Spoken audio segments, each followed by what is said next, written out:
All right, Michael, Eric, thanks so much for being our guest today.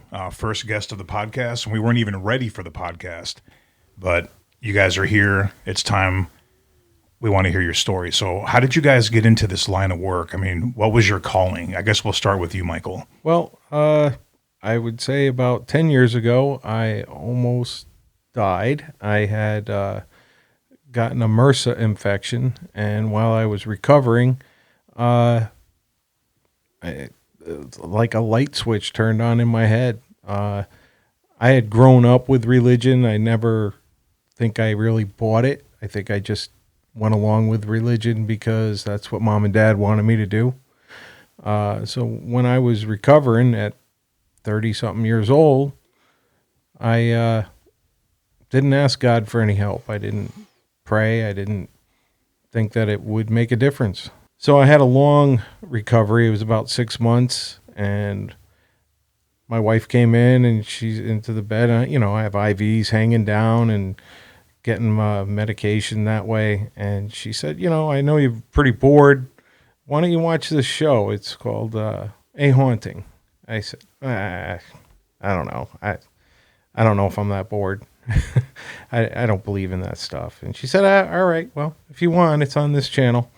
And I decided to give it a shot. So I watched this one episode, and it was about a paranormal investigator who became possessed while investigating. And she was taken over by a demon, and her sister confronted the demon when her sister was possessed. And the demon came through the investigator and said to the religious sister, "What is it that you love about your God so much? What's he ever done for you?" And the woman grabbed her cross, and she said, "Well, he's my protector." And the demon fled.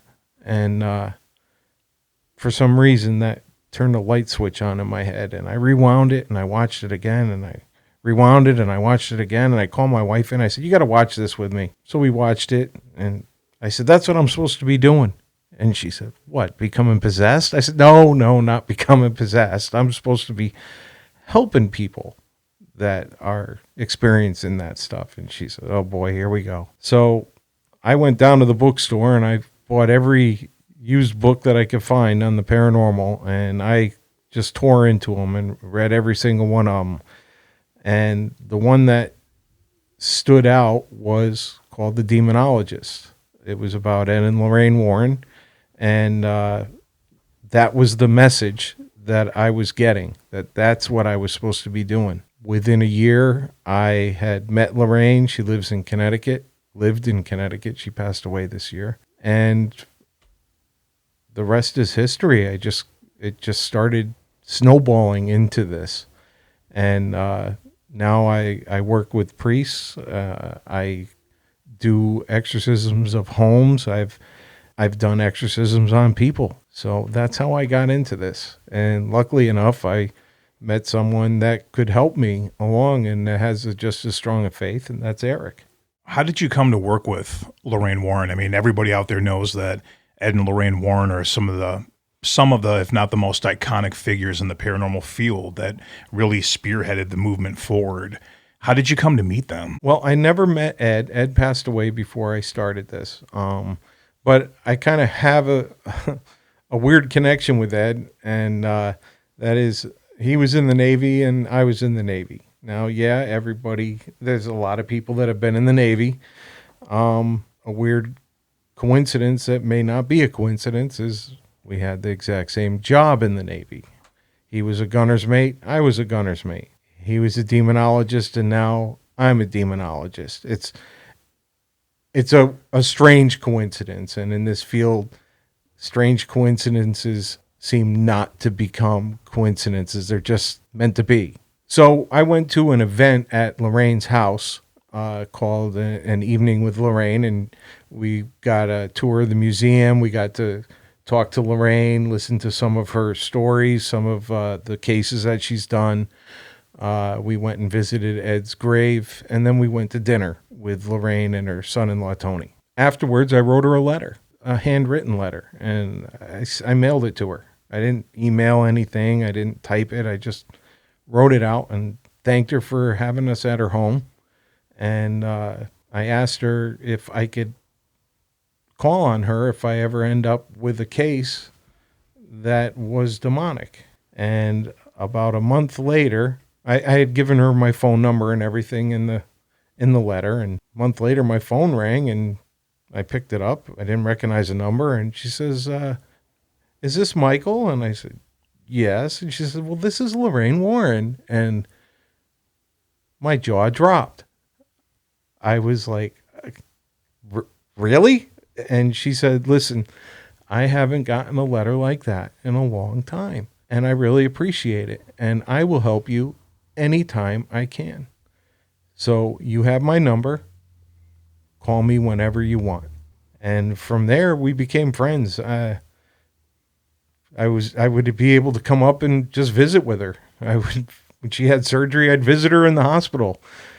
She was always willing to talk to me and give me guidance on any cases that I was doing. And she even came out with Eric and I on a couple cases and assisted. So she was a remarkable woman, and her and her husband helped out a lot of people. Some people in the paranormal community are very against the religious side of paranormal investigating. They would frown at any kind of help that we would try and give them because they're more scientific focused on their equipment and capturing the evidence. What we do, we usually do not use a lot of equipment. We pretty much go in with our faith. We can figure out what's going on with very little equipment and help the people with our faith. And if they follow the instructions that we give them, it usually really helps them, and we can end the haunting. If they don't follow what we tell them to do, it's kind of like if you go to a doctor and he says, hey, you have high blood pressure, you have to do this and this and this, and the high blood pressure will go down. And you go back 3 months later, and the high blood pressure is right where it was, and the doctor says, well, did you do this, this, and this? And no, well, that's why it's not better. So if they follow our instructions, usually things get a lot better for them, and they're able to end this type of activity. You mentioned that you were lucky enough to find somebody that shares your faith and your passion with that, and that would be Eric. How did you and Eric meet, and kind of explain what your dynamic is? How do you guys work together? Eric and I met when I started my own group. Originally, the East Coast Angels Paranormal Investigations was supposed to be all female investigators and myself. So I would be like Charlie of Charlie's Angels. It was a neat idea at the time. I had a great group of women that I was working with, and one of them introduced me to Eric. And I told Eric that, well, the dynamic that we have is all female investigators. Maybe you could be a coffee boy. No, not a coffee boy. All right, you're funny. Espresso, all right. Yeah. All right. Start the cars. Yeah, that kind of stuff. No, yeah, maybe an equipment technician, set up the cameras, everything. Well, Eric was not having any of that. So I said, okay, all right. Let's try this. All right, anyway. I'm going to ditch the East Coast Angels, Charlie's Angels type thing, and Eric showed me what he can do, and I'm telling you, he's a gifted investigator, and his faith is very strong. I would not go on a case without Eric. And as a matter of fact, the East Coast Angels has turned into Paranormal Rescue, and it's just Eric and I now. So Eric, how did you come into this whole picture? I mean, Michael's explained that you guys met through a mutual friend, but what started you into this journey of the paranormal? Why were you interested in this subject? Well, they say that, this is a calling, and when did your calling happen? And, it's like trying to tell me, when did you know that you were an artist? Well, it's something that you were born with. And growing up, I grew up in a haunted home. The house that we lived in, the things would torment me, and it was more like prankster stuff, just stuff to kind of, let you know that it's there. And, you go to school, you talk about it with your friends, and I think you're a little strange because it's not normal. But for me, it was very normal to have something strange happen. My cousin would spend the night, and then at night we'd feel someone grabbing your feet. There'd be nobody in the room. So as this progressed, into our next family home that we moved into, that house was haunted as well. So the paranormal's pretty much been in my life the whole time, and I was able to take my art and the paranormal and kind of mesh it together to do what I do. That's pretty much how I got into it, but it progressed into more of the faith-based when I had my little experience. So the best way to, I guess, describe it is that when I was, a teenager, you were always taught, Roman Catholic, this is the things you're supposed to do, and it's kind of just going through the motions. I don't know. I feel guilty about this, but I started dabbling with trying to learn about more like psychics and different things like that, and I was getting cool results. And I remember as I got older, probably I would say my early 20s, I was doing these groups where they were doing table tipping, and I was actually watching these things really happening. And I'm like, wow, this is the answer to finding God. This is where God is, because I'm actually seeing, these tables leaning at a 45-degree angle. No one, practically touching them. There's no way that these things wouldn't have fall down. So as time went on, I noticed the people didn't like when I kept saying the word Jesus Christ. So I'm thinking, well, why would they like me saying Jesus Christ? It's something wrong with this picture. So the president of this church that I was going to said to me, like, we'd appreciate if you didn't use Jesus Christ when you talk, because it could be offensive to other people. And it was almost like this wave came over me and said, this is it. This is the wrong flavor. Well, let me ask you this. Now, Sure. When you say that they find it offensive, is it the way that you were wording it, like using the name in vain, or just using his name, period? Well, like if I said, think of the Christ light, engulfing you, and, feeling, whatever those, around those terms. But there might be somebody who is Native American, or because this church was more open to every religion. So because, they're playing around with the occult. Things that, like I thought was, like okay to play with, or things to do. And then it progressed into going to certain ghost groups, and then I went to certain ghost groups, and, great evidence. But, the intention was that they were going to help people. And at the end, the clients weren't happy. They were actually mad at the group because they still had the problem, and it just didn't feel right. And I had a near-death experience myself, and it kind of snapped me out of it. I was in a kayak, and I flipped, and I got stuck. And I don't remember actually, getting out of it. Then my next memory from being stuck underwater was me holding onto the kayak, floating in the middle of this pond. And I just didn't think of it. It was almost like you woke up out of a stranger's home. You don't know where you're at and stuff like that. So I get back to shore, and I'm in bed, and that's where it hit me. Like, what happens if I died today? Where would I have gone? Or what kind of person, like my legacy? What would everything just amount to? And I just kind of get away from my faith because I had this guilt with the because here I am I grew up Catholic, and I wasn't getting the answers I wanted, and then here I am doing spiritualism, thinking I'm getting some good answers, and I realized that's not what I'm supposed to be doing.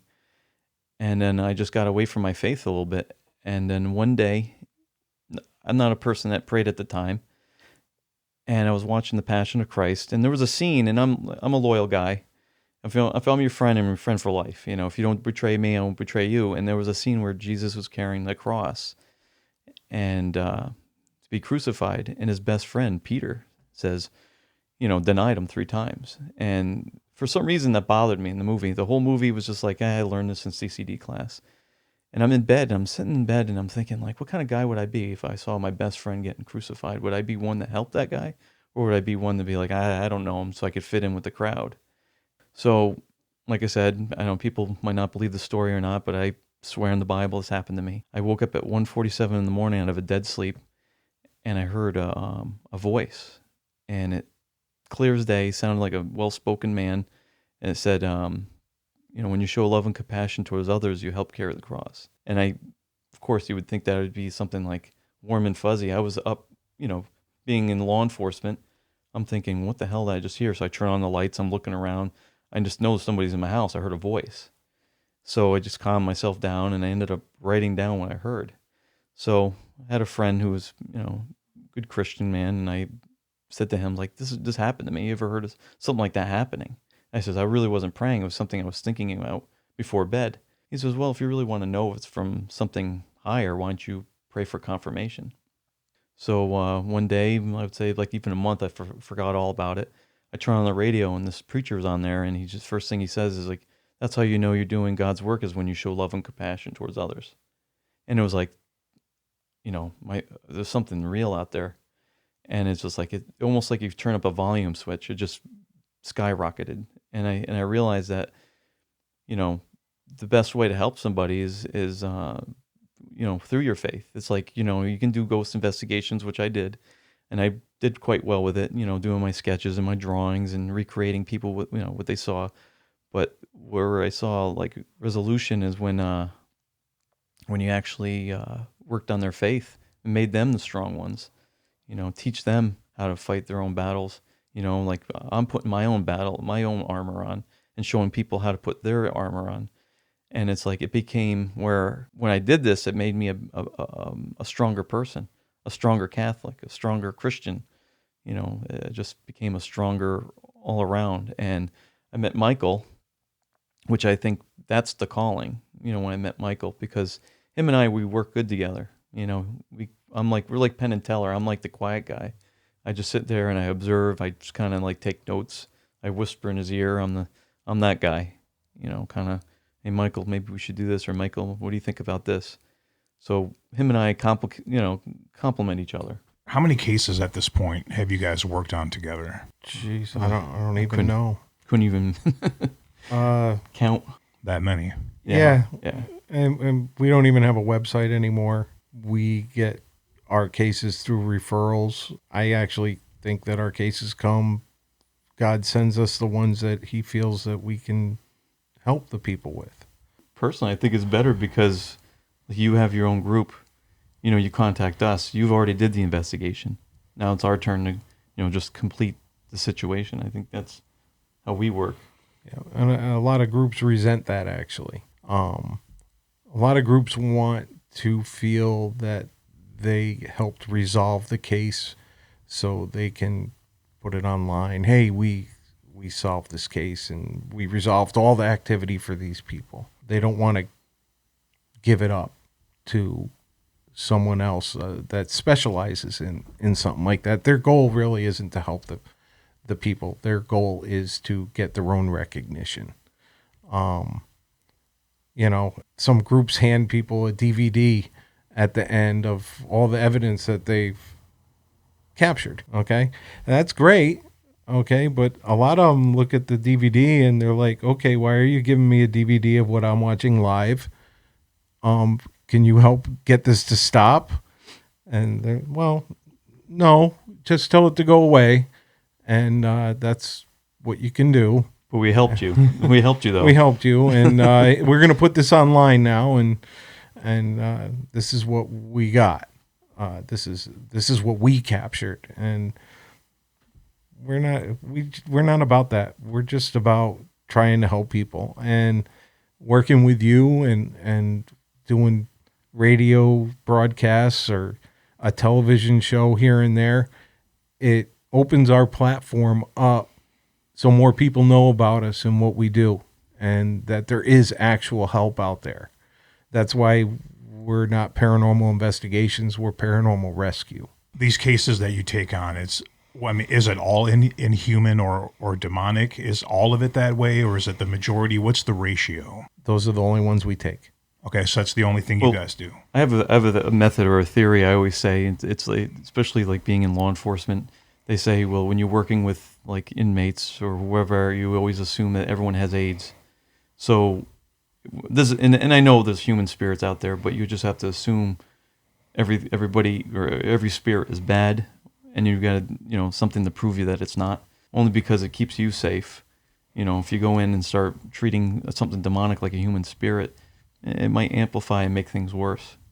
So that's why I treat every case like a demonic. Like Michael will have to remind me, like, hey, listen, it might not be a demonic, but like, we're gonna go in there, treat it like it is, only because I want to make sure I know, so something can prove that it's not to me. You guys don't want to be going into a home or a building or whatever the case may be and think you're talking to a little Sally or whatever the case may be. I mean, and do you guys find that happens often, or when you guys get called into a situation and you're trying to do what you're doing and all of a sudden the activity changes and seems more docile, or does it try to manipulate you in that sense? Or, well, these demonic entities are very intelligent.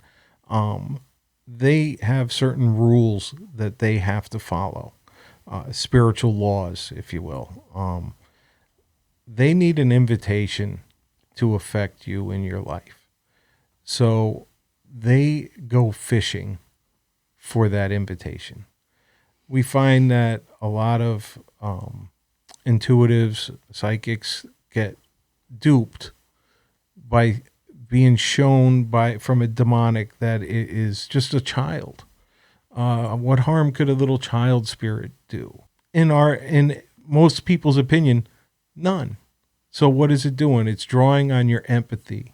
So you would want to communicate with it. So it'll show itself as a small child. But something will be missing if it's an apparition. It can't manifest completely, perfectly like something that God made. Something's always missing. Feet, eyes, maybe arms, legs. Maybe it's just an apparition from the waist up. If it's like that, and 90% of the time that we've seen, yes, it is. It's something demonic trying to get you to communicate. Okay, it's a small child. Oh, well, maybe we could communicate with the spirit board, or we'll get a psychic in here and start communicating. And once you do that, that opens the floodgate. It gives them permission. It may not be your intent to talk to a demonic, but as soon as you give it that permission, it starts becoming more demanding, and it starts interfering in your life and starting to oppress you, and the activity starts building and building until it can actually take you over. So we don't trust it when it says it's a child spirit or it shows itself as a child spirit. In my opinion, children are with God. So interesting, everything you just said, and then obviously the details of the case that we're concluding right now with the Brockway Street haunting, our first investigation, haunting on Brockway Street, and then how it all changed. And it's very interesting to hear you say these things, because it's like our case coming to life through the words that you're speaking right now. The family believing that they're interacting and encountering this child spirit. I do believe that this child spirit Victor has been in the home. Not exactly sure why he still lingers or remains in the house, but certainly I think many times that they think that they're encountering him, seeing him, hearing him. It's not him. And that coaxed them into wanting to know more. Mm-hmm. That's when the spirit board comes out, and then, of course, I don't want to give away too much because I'm not sure when this podcast comes out, but funny how true those words are that you just spoke. Well, it's like we try to find legal rights. That's when we do these cases, that's what we're trying to find. Why is that demonic spirit have the legal rights to be there? Because they can't come in without those legal rights. Now, when you say an invitation, what exactly are you saying? Something like using the spirit board? These type of things are the invitation. What other type of things from your experiences has a person or an individual done to invite something in, having no idea that they've done that? Well, these entities, in the St. Michael prayer, at the end of the prayer, it talks about that they roam the earth seeking the ruin of souls. So they look for openings with people to try and interfere in their life. Some things that could draw that in are severe sin, drug and alcohol use. It opens you up to these entities. It gives them a little crack that they can get into your life. Now, a lot of our cases are actually paranormal investigators that bring something home with them from an investigation.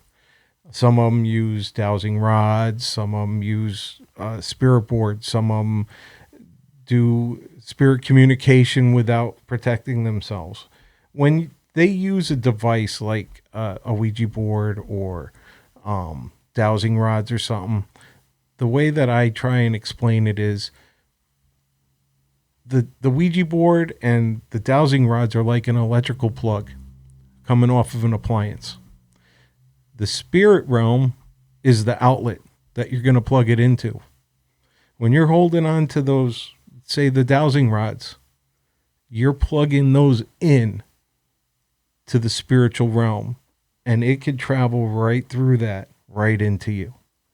Now that you've made that connection. I don't know if that makes any sense. It's like a conduit, basically. Yeah. I'm an electrician, so that makes sense to me. And once that happens, these things, time means nothing to them. So they're going to wait until you're at your weakest for them to make their move. When you're saying, Michael, that, time means nothing to these things, that they have all the time in the world, to take you over. It's like a war of attrition, basically. They have all resource, all time. Right. If they lay the trap well and just let it consume, it's going to happen. Yeah, they've been here. They've never walked the earth as human beings. These are fallen angels. They're spirit beings. They're just, the evil ones are just waiting. Anytime they can desecrate something that God created, it's a win for them. They thrive on that. So I also want to say one other thing about the spirit boards. Sure. People can use spirit boards their entire life and never encounter a demonic being. But on the other hand, people can use a spirit board just once and be completely taken over. If you're using one, you're playing Russian roulette with your soul. May not affect you. But then again, it could just with one time. I know a lot of people say, oh, I've used it for years and nothing's happened. You're lucky. One thing I've always wondered is, the term demonologist. I mean, obviously I understand what one is and I understand, but people out there might not quite get it. Oftentimes when I'm dealing with a family and I suggest, maybe this is what needs to happen, they'll say, you mean a priest? A priest, right? Because only a priest can do an exorcism. What's real on that? What's fact? What's fiction? If you go back to the Bible, there is in Mark, the apostles come back to Jesus and they say, Jesus, we just saw men casting out demons in your name, but they're not part of us. They're not one of your apostles. Should we stop them? And Jesus says, no, leave them be, because if they're doing good works in my name, they can never do evil in my name. So Jesus has given us all, through the Holy Spirit, the ability to cast out devils and demons. Do I recommend it for everybody? Absolutely not. It is a dangerous, dangerous thing to do to confront these beings. If you do not have a strong, strong, unbreakable faith, these things will break you. They are so intelligent. They know your sins. They know your weaknesses. If you're not in a state of grace when you are confronting these things, you are at risk. We fast for 3 days before we do this. We work with our clergy. They pray over us. They bless all of our items. They give us advice. Finding a priest to do that is very difficult as a paranormal researcher. You have to be a special person for them to work with you. If somebody walks into a church and says, I need an exorcism, most priests are going to turn you away. They're going to say, why? When's the last time you've been to church? How's your faith? most likely they're going to turn you away and tell you to start coming to mass and start from scratch. I had the hardest time finding a priest to bless my items.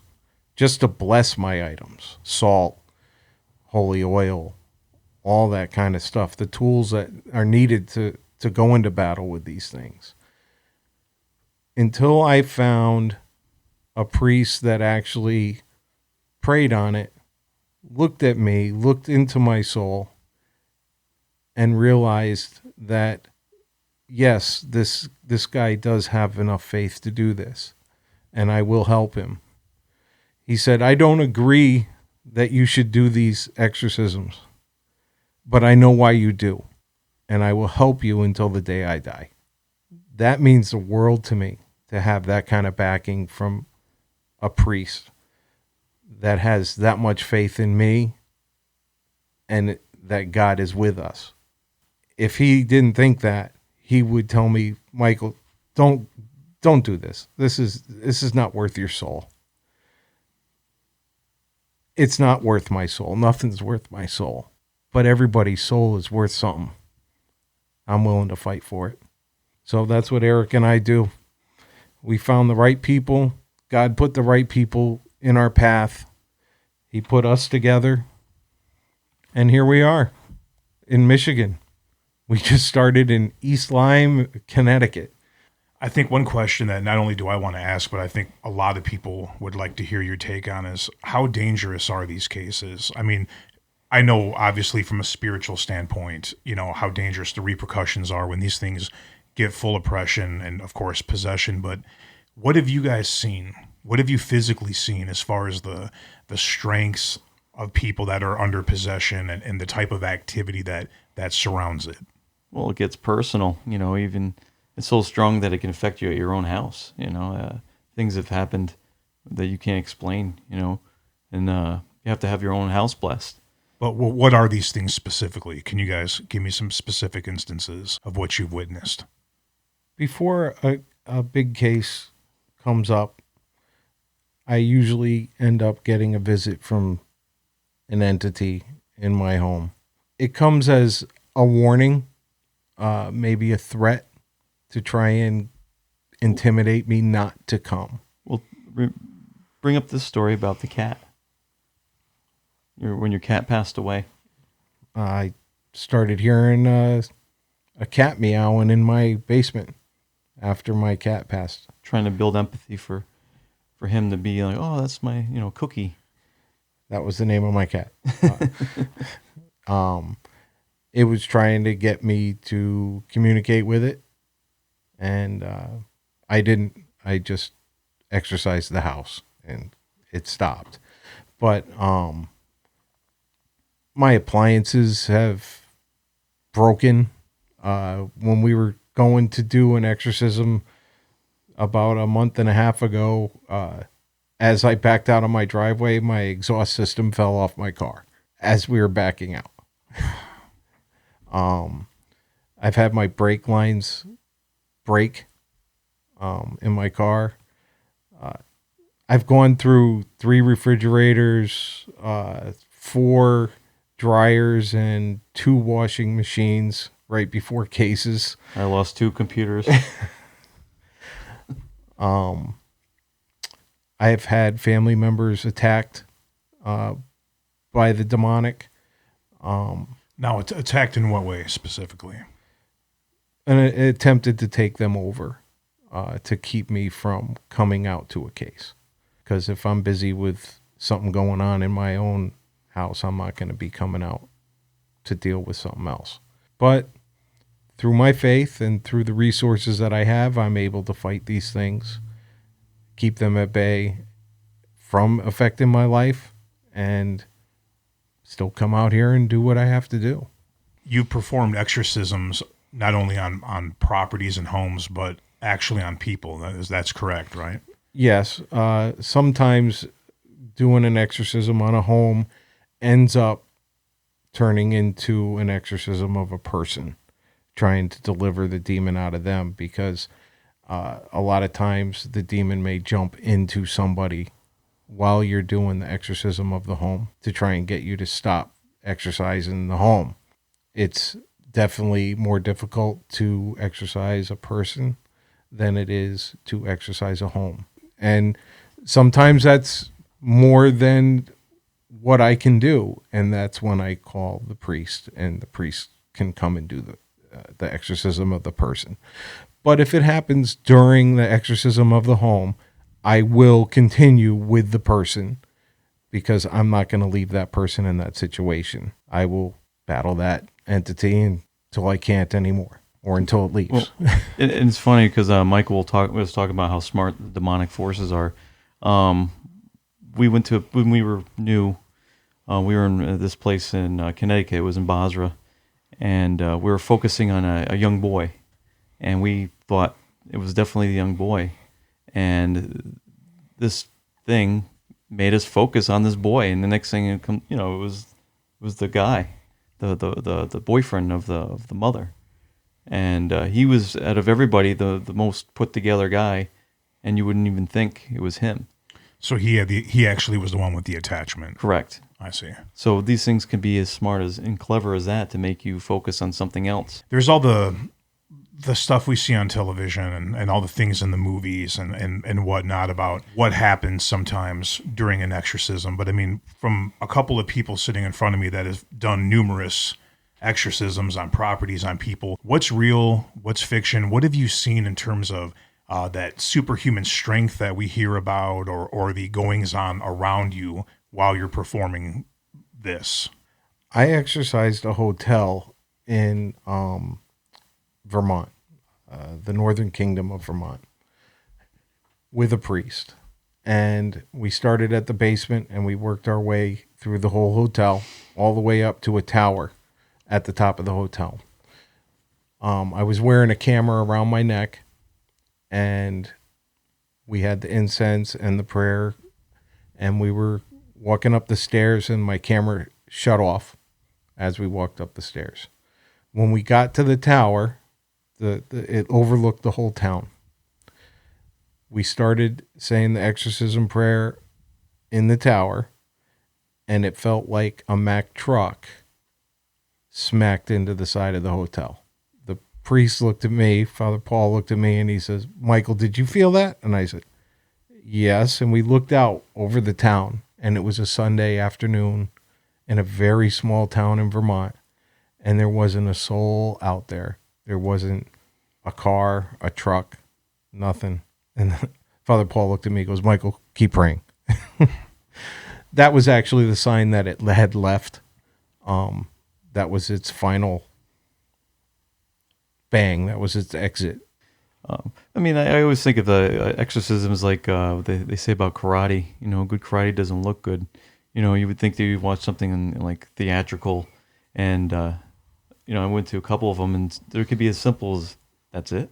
Yeah, nothing happens. Nothing happens, but then the person's life totally changes, and it's like, that didn't happen like The Exorcist. That's not like the movie, and it could be as simple as that. Or we went to one in New Fairfield where we actually had Lorraine Warren with us and a priest. At the end of the exorcism prayer, I could smell roses. The whole room smelled like roses, and that, out of everything we've done, that's the first time I've ever smelt roses at a completion of an exorcism. And I was like, this is amazing. I've never witnessed this before, and it's like, it's just so authentic that where does that smell come from? I think the strangest thing we saw was at that same place when we exorcised the building. We walked through it before the exorcism. And, the bird. Yeah, and we checked every room, and it was winter, and all the windows were closed, and we went and did the exorcism. And as we walked through the house, doing room by room, in the master bedroom, in the center of the floor was a dead bird with the eyes gouged out. There was no eyes, and it had hair in its claw. Yeah, that bird was not there when we started the exorcism. And that's symbolic, spiritual challenge. Now this is a challenge. So when Lorraine came, and after the priest did his thing, Lorraine, who knew nothing about the bird before, she said, as the exorcism ended, she said, I just saw the spirit of a bird fly out through the window here. And we were like, what? Yeah, I was a little floored myself. Yeah, because she knew nothing of that bird. How gifted was she? I mean, we all know the legends, and there's so much hype about the Warrens, and you know, there's a lot of different things out there, of course, like there is with, you know, with any individual that's iconic. But from that closest experience that you guys had with Lorraine, what was it like working with her specifically on a case? She was able to walk into a room and she wouldn't tell you everything because I don't think she wanted to scare you. But she would walk into a room and say, oh boy, this is horrible in here. You're going to have to concentrate on this room. There's a big problem with this room and this person. She could tell what was going on, and she wouldn't just come out and tell you exactly what's going on. She wanted us to learn from it also. But she would definitely tell us where the hot spots were or if it was an inhuman. Confirm things, yeah. Right. So, don't get me wrong. When we were dealing with her, she was in her 80s. I'm sure when she worked with Ed, she was, that's her husband. She was telling him everything. And she was learning. They were both learning as they went. They didn't go into this knowing everything. They made their mistakes too. We all have. We've confronted things that we shouldn't have confronted. They've done things that they shouldn't have done. They've used to do seances and stuff like that. But Ed would communicate with these things. He would actually talk to them and get information from them, where Eric and I will not communicate with these things. I will command it in the name of Christ to give us a sign of its presence or to give us an answer for something, but I'm not going to communicate with it as Michael. I'm asking, what's your name? It doesn't care what I have to say. It only respects the name of Jesus. I'll let Jesus fight the battle. I'll just ask Jesus to do it. When I come to someone's house, I am bringing the Lord with me. I'm inviting Jesus into that home where maybe that invitation hasn't been made by somebody, or the invitation is being dampened down by a demonic that's there. But when I go, I'm in a state of grace and I want Jesus with me, and I ask him. And when I ask him, ask and you shall receive. And he has definitely been there for me because I don't do this. I let him do the heavy work. You have to be humble, and for some people it's hard, because you get attention, it's a lot of things that you got to keep reminding yourself, that this is God. This is God that's helping you out. Like that's why we prepare, we fast, we go to confession, we do what we need to do to make sure that we have the legal right to be there and do what we do. We've touched on it to some degree, but what is the real dangers of doing these exorcisms, and what is the danger for these families when you guys go into to exorcise a property, a home, a person, or all the above? What's the biggest fear? What are the risks? Some of the risks for the family is actually not having it done, because if they don't get this thing out of their lives, it's going to destroy it. If they don't have faith, they have nothing to fight it with. If they don't believe that demons exist, they can't fight something that doesn't exist. The greatest thing that Satan ever did was convince people that he doesn't exist. Because if he doesn't exist, you can't fight him. And that's true. If you don't have faith, you don't have armor to go into a battle. Because when you go in to one of these cases when it's a demonic, you're entering into a spiritual battlefield. And if you don't have the proper equipment, these things can ruin your lives. It can attach itself to you as an investigator. So if you go in and you haven't properly protected yourself, with a prayer, or even like I gave you medals. And I did ask you to take them with you on cases, and I know you do.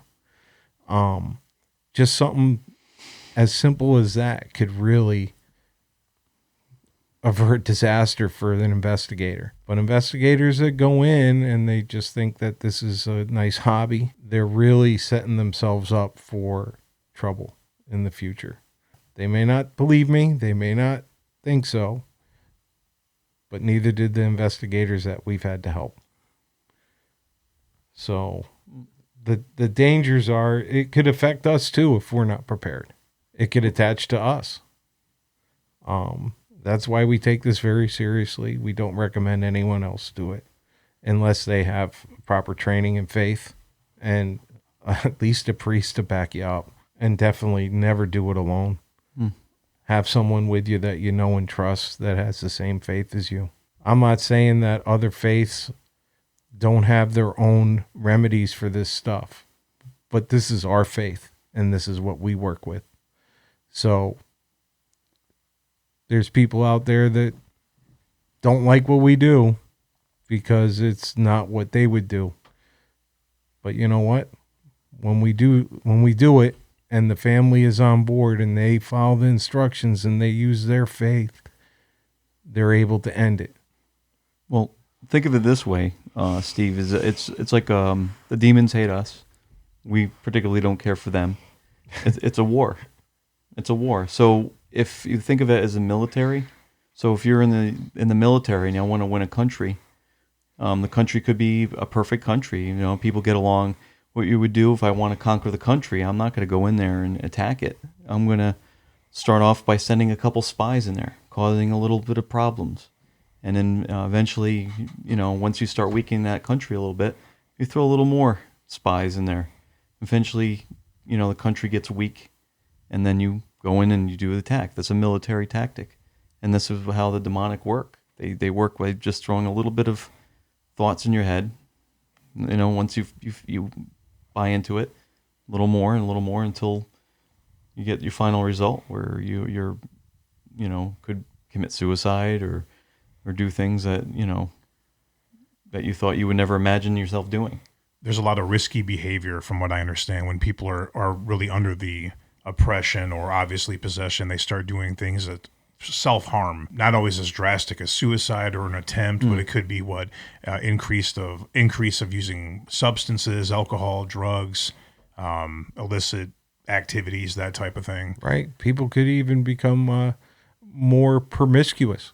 I mean, and that could affect you. I mean, with disease and whatever else is out there. The demonic they're a mystery, but they attack the same way all the time. I don't know if that makes any sense. We call it cookie cutter. Yeah, they have their own tactics, and they follow them to the T.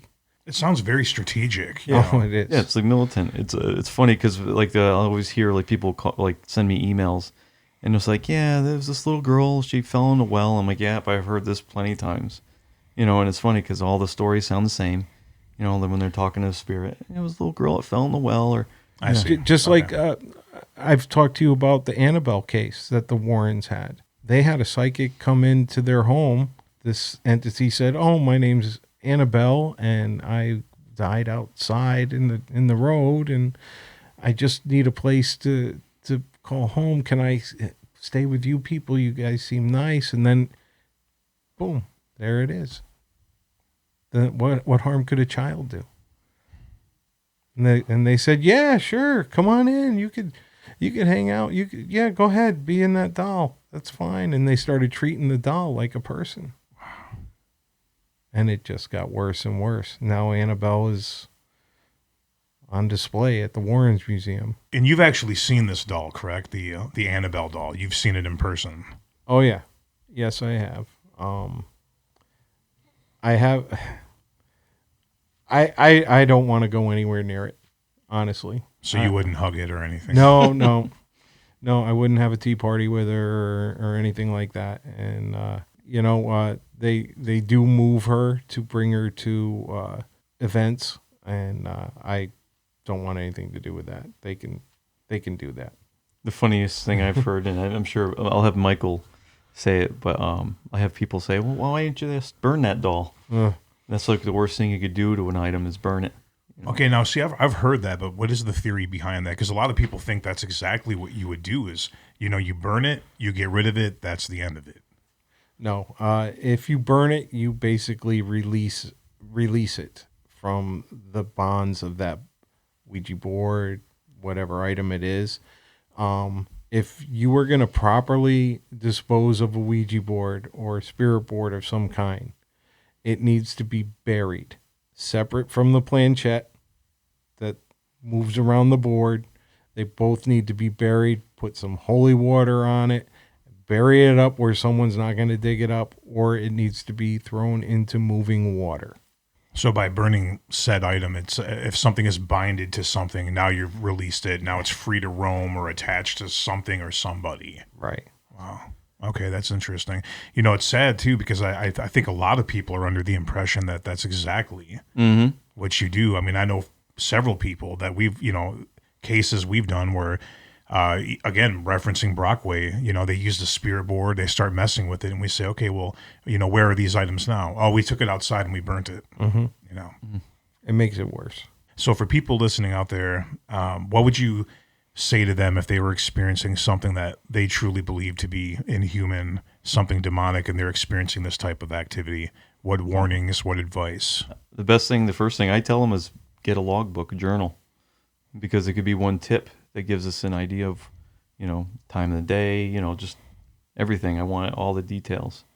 I need a little tip off of what direction we're going on. And speaking of this time of the day, I mean, do you guys really find that that 3 a.m. is significant? Do you see that pattern over and over again in your research? Oh yeah, 3 a.m. is significant. It is the demonic do everything opposite of Christ. Christ died on the cross at 3:00 p.m. in the afternoon. So the opposite of that is 3 a.m. And that's where they're at their most high power. So the witching hour at 3 a.m., yes, that's true. If they present themselves, usually it'll be knocking, and it will be 3 knocks. In mocking the Trinity, the Father, Son, and Holy Spirit. So it uses symbolism quite a bit. The first thing that I would tell somebody that was experiencing demonic activity is do not communicate with this thing. Number 1. Number 2, do not challenge this thing. That's huge. Do not say, do it to me, not to this person, because it will. It will accept that challenge. I know somebody that said that to an entity, and there's a movie coming out. It's going to be one of the Warrens movies, one of the Conjuring universe movies. That person actually ended up murdering someone and going to jail and was under possession. Of course, trying to prove that in court is near impossible. And I think it would be impossible, really. Yeah. So, but that is a true case that happened in Connecticut that the Warrens did deal with. And I actually know Deb and Arnie Johnson, and I've talked to them about this case. And Arnie had challenged this demonic, and that's what happened. So that's how real the danger is with challenging these things. Oh, yeah. It will accept the challenge. It's not afraid of you or me. That's what's so scary to me about these cases is it seems that they know everything. They do. They know everything about you. They do. They know all of your sins because they keep track of them. Right. Okay. They know everything that's happened in the past. They know all of your family sins. They know generations back. If you had a witch in your family that was summoning a demon to do their bidding, there could be generational curses that have taken place throughout the years that could still affect the family today. These things have been around forever, and they don't forget.